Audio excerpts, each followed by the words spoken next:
काढल बामुन्ना काढल बामुन्ना कहवा बटाल दी लहंगा ला साट दी एने उन्हें भागा तारू कोरा में पकड़ ले होलिया में साली धई के रगड़ दे।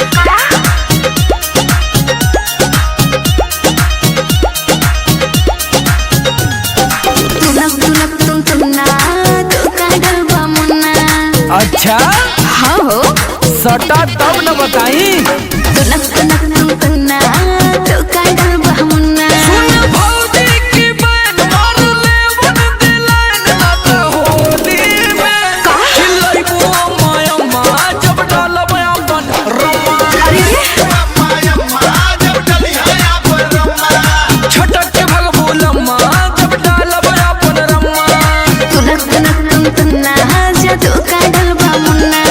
आवा बता देई अरे जा हटा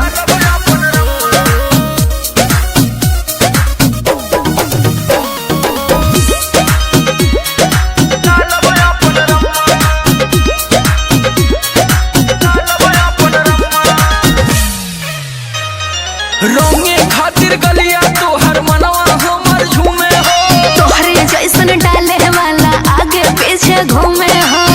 हाथ रगड़ा जेबू इतना दम नहीं क्यों रोंगे खातिर गलिया तो हर मनवा हमर झूमे हो तोहरे जैसन डाले वाला आगे पीछे घूमे हो भौजी की बहन ले ले तोहफा में चैन ना तो होली में खिलाई वो माया माँ जब डालब अपन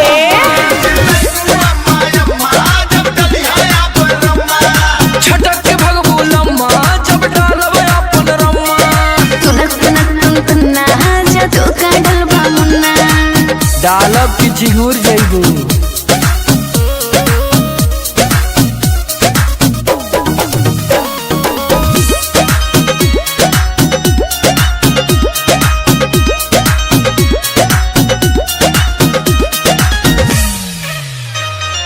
काहे इतना डरत बाड़ू रंगवा से तू होली में मन बड़ा बड़ा मन बना तू छुआई दे बचोली में अरे होली है चुई जाई त का होई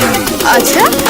काहे इतना डरत बाड़ू रंगवा से तू होली में मन बड़ा बड़ा मन बना तू छुआई दे बचोली में भौजी की बहन तू बना लेना फैन ना तो होली में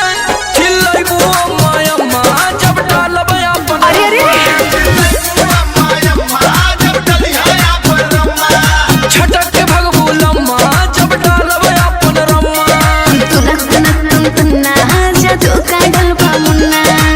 अरे समर आलोक का रंग जाई तो बुझा जाई हाँ